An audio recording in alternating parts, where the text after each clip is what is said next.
Gujarati film જગતમાં એક ગૌરવપૂર્ણ પણ સર્જાઈ છે। બ્લોકબસ્ટર ફિલ્મ લાલુના મેકર્સનું જાણીતા સિનેમા બ્રાન્ડ સિતારા દ્વારા અમદાવાદમાં એક વિશેષ સમારોહમાં સન્માન કરવામાં આવ્યું હતું। ફિલ્મે ₹100 કરોડની કમાણી સાથે ઐતિહાસિક સિદ્ધિ નોંધાવી છે, જેના બદલામાં નિર્માતાઓ, દિગ્દર્શક અને કલાકારોને અભિનંદન અપાયા હતા।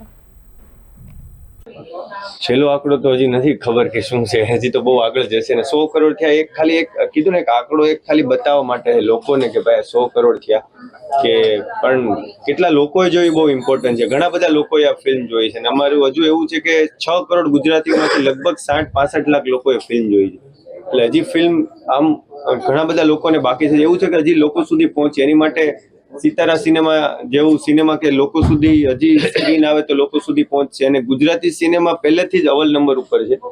આ તો નાના મોટા કે ને કે ઓલું હોય ને છોકરું થોડું જેમ જેમ મોટું થતું જાય એમ ઓલું થતું જાય એમ ક્યાંક ને ક્યાંક અત્યારે હવે કદાચ 100 કરોડ થયા એટલે એક નોંધ લેવાની, પણ ઘણી એવી ફિલ્મો હતી કે જેણે ગુજરાતને પ્રાઉડ ફીલ કરાવ્યું હતું, જેમ કે હેલારોએ નેશનલ એવોર્ડ જીતો હતો।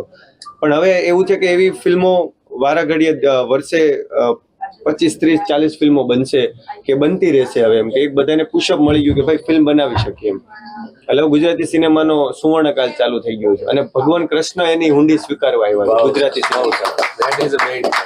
वो के लिए भारत के लिए फेलिसिटेट करने के लिए फिल्म सिटी का एक बहुत अहम पार्ट होगा मीडिया स्कूल, जिसके अंदर सबको ट्रेनिंग मिलेगी और departments of film making and experiment करने के लिए मिलेगा, एक्सपीरियंस करने के लिए मिलेगा जब भी पार्ट, और पूरी फैसिलिटीज जो है वो इंटरनेशनल स्टैंडर्ड की फैसिलिटीज होंगी।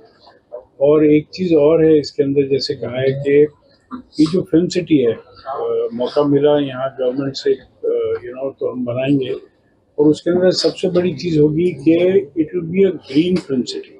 ग्रीन फिल्म सिटी से क्या मेरा मतलब है कि जीरो कार्बन emit करेगी।